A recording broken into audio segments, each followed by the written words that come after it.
গুৱাহাটীত সক্ৰিয় গাড়ী চুৰি চক্ৰ গাড়ী ভাড়ালৈ আনি বিক্ৰী কৰা মাষ্টাৰ মাইণ্ড গ্ৰেপ্তাৰ হাতীগাঁও আৰক্ষীৰ জালত প্ৰবঞ্চক ৰূপজ্যোতি দাস নিজকে বেংকৰ বিষয়া বুলি চিনাকি দি আহিছিল ৰূপজ্যোতি দাসে HSBC বেংকৰ নামত গাড়ী ভাড়াত লৈ প্ৰবঞ্চনাৰে বিক্ৰী কৰি আহিছিল ৰূপজ্যোতি দাসে 2023 চনৰ পৰা ৰাজ্যৰ ভিন্ন প্ৰান্তত কৰি আহিছিল প্ৰবঞ্চনা 150খনতকৈ অধিক গাড়ী প্ৰবঞ্চনাৰে বিক্ৰী কৰিছিল ৰূপজ্যোতি দাসে কেৱল অৰুণাচল প্ৰদেশতে বিক্ৰী কৰিছিল 50খনতকৈ অধিক গাড়ী হাতীগাঁও আৰক্ষীয়ে ইতিমধ্যে উদ্ধাৰ কৰিছে 12খন গাড়ী অৰুণাচলত চিনাক্ত কৰা হৈছে আন দুখন চুৰি গাড়ী আমি এই মুহূৰ্তত উল্লেখ কৰিব বিচাৰিছোঁ যে এনেধৰণেই এই বাহনসমূহ লক্ষ্য কৰি লয় ভাড়াত দিয়াৰ নামেৰে মাহেকত ধন আদায় দিয়াৰ নামেৰে চলেৰে এনেধৰণে বাহনসমূহ গৰাকীৰ পৰা লৈ আনে আৰু তাৰ পিছতেই প্ৰবঞ্চক চক্ৰটোৱে বাহনসমূহ চুৰি কৰে হাতীগাঁও আৰক্ষীয়ে ইতিমধ্যে উদ্ধাৰ কৰিছে 12খনকৈ গাড়ী আপোনালোকে দেখিছে আটাইকেইখন বাহনেই বিলাসী বাহন অৰুণাচলত চিনাক্ত কৰা হৈছে আন দুখন চুৰি বাহন গুৱাহাটীত এই যিটো চক্ৰ এই চক্ৰটো আসলে যথেষ্ট শক্তিশালী হ'বলৈ আৰম্ভ কৰিছে ইতিমধ্যে গাড়ী ভাড়ালৈ আনি বিক্ৰী কৰা মাষ্টাৰ মাইণ্ডক গ্ৰেপ্তাৰ কৰা হৈছে ঋত্বিক কৌশিক আমাৰ সৈতে পোনপটীয়া সম্প্ৰচাৰ আছে আমাৰ সতীৰ্থ সাংবাদিক ঋত্বিক কৌশিক সমগ্ৰ বিষয়টো আসলে অত্যন্ত চিন্তনীয় কাৰণ একাংশ লোকে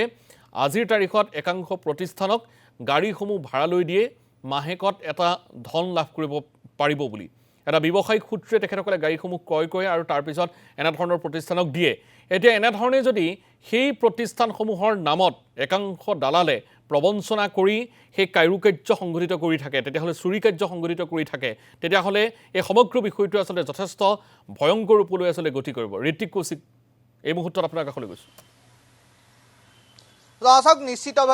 নিশ্চিতভাৱে এটা ভয়ংকৰ আৰু চিন্তনীয় বিষয় কাৰণ একাংশ প্ৰবঞ্চক অকল ৰূপজ্যোতি দাসেই নহয় যিগৰাকী প্ৰবঞ্চক মাষ্টাৰ মাইণ্ড সেই ৰূপজ্যোতি দাসক ইতিমধ্যে হাতীগাঁও আৰক্ষীয়ে গ্ৰেপ্তাৰ কৰিছে আৰু মোৰ পিছফালে দেখিবলৈ পাব নতুন গাড়ী আপুনি বিভিন্ন বিলাসী গাড়ী আছে ইয়াত আপোনাৰ মহিন্দ্ৰা থাৰ যিখন আছে মহিন্দ্ৰা থাৰ স্কৰপিঅ' বলেৰো ভিটাৰা ব্ৰিজা ছুইফ্ট আপুনি গাড়ীৰ নাম কওক আৰু সেই ধৰণৰ গাড়ী এই প্ৰবঞ্চকে বিভিন্ন লোকৰ পৰা ভাড়ালৈ লৈছিল বিভিন্ন প্ৰায় 150খনতকৈ অধিক গাড়ীৰ তথ্য ইতিমধ্যে লাভ কৰিছে অকল হাতীগাঁও থানাতে ইয়াৰ অভিযোগ নহয়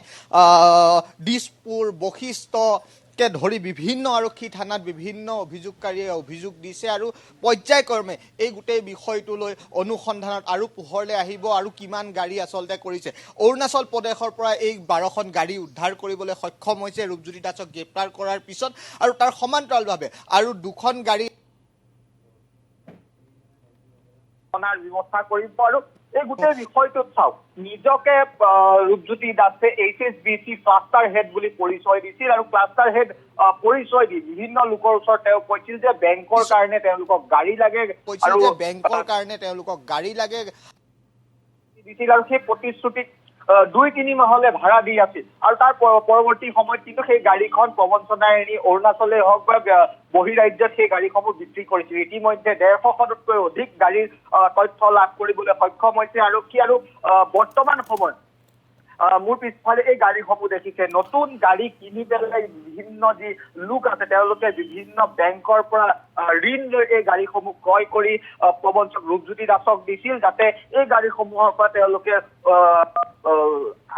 আয় কৰিব পাৰে আৰু তেওঁলোকে ভালকে চলিব পাৰে আৰু কিন্তু সেই ৰূপজ্যোতি দাসে প্ৰবঞ্চনা কৰি এই যিসমূহ গাড়ী আছে এই গাড়ীসমূহ বিভিন্ন লোকক বিক্ৰী কৰি দিয়ে আৰু যেতিয়া বিক্ৰী কৰে বিভিন্ন সময়ত বিভিন্ন অজুহাত দেখুৱাই বিভিন্ন লোকক কয় যে এই যি গাড়ীসমূহ আছে এই গাড়ীসমূহ আচলতে বেংকৰ ঋণ পৰিশোধ নকৰাৰ কাৰণে বেংকে সেইখিনি টানি নিয়া গাড়ী আৰু সেই টানি নিয়া গাড়ী বিক্ৰী কৰিছে বিভিন্ন দামত ইয়াত বিক্ৰী কৰিছে যদি ইয়াৰ বজাৰ মূল্য আপোনাৰ 15 লাখ আছে ৰূপজ্যোতি দাসে সেইটো 5 পৰা 7 লাখ টকাত এই গাড়ীসমূহ বিভিন্ন লোকক বিক্ৰী কৰিছে আৰু বিশেষভাৱে 50খনতকৈ অধিক গাড়ী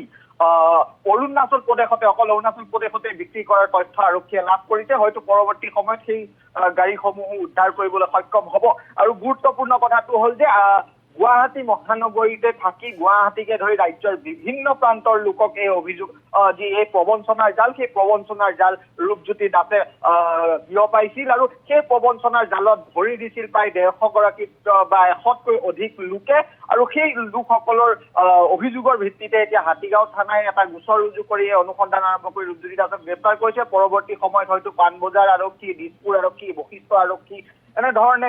বিভিন্ন থানাত যিসমূহ গোচৰ আছে সেই গোচৰৰ অনুসন্ধানত আৰু তথ্য পোহৰলৈ অহাৰ সম্ভাৱনা আছে। হয়, ঋত্বিক কৌশিক, এই মুহূৰ্তত আপোনাক ধন্যবাদ জনাইছোঁ। আৰু এই মুহূৰ্তত আমি উল্লেখ কৰিব বিচাৰিছোঁ যে সমগ্ৰ বিষয় সন্দৰ্ভত সতীৰ্থ সাংবাদিক ঋত্বিক কৌশিকে কিছু তথ্য দাঙি ধৰিছে যে এই বাহনসমূহে ঋণ পৰিশোধ কৰিব পৰা হয়তো নাছিলে আৰু গতিকে বেংকৰ নাম লৈ সেইসমূহ বাহন টানি অনাৰ অভিযোগ আৰু পৰৱৰ্তী সময়ছোৱাত আন চক্ৰক কম দামত বাহনসমূহ বিক্ৰী কৰি দিয়ে। অতিকৈ ভয়ংকৰ এটা বিষয়বস্তু ইতিমধ্যেই কৰায়ত্ব কৰা হৈছে মাষ্টাৰ মাইণ্ডক আৰু হয়তো বহু জালত পৰাৰ সম্ভাৱনা আছে।